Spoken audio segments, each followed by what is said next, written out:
Break, FCQ Balita. Ipinapahayag si Kristo. Pinagdiriwang ang katapatan ng Diyos. Sa darating na ika-31 ng Enero 2025, ipinagdiriwang ng Filipino Christian Church FCC Qatar ang ika-10 anibersaryo nito sa Century Hotel. Ang makasaysayang okasyong ito ay magiging patunay na walang hanggang katapatan ng Diyos sa kanyang simbahan. Pangungunahan ito ng isang Thanksgiving service at mga natatanging pagtatanghal na magbabalik tanaw sa kabutihan ng Panginoon.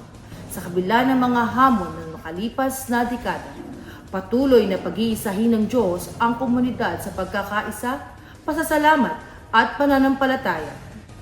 Ako si Karen Sanchez, nagbabalita.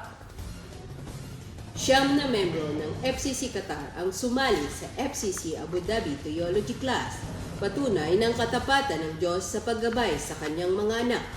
Sa kabila ng mga hamon, binigyan sila ng Panginoon ng pagkakataong palalimin ang kaalaman sa kanyang mga salita at maglingkod ng mas maayos.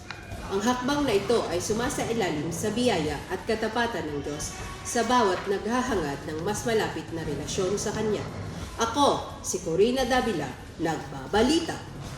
Maraming salamat sa pagtutok sa Fast Break, FCQ Balita.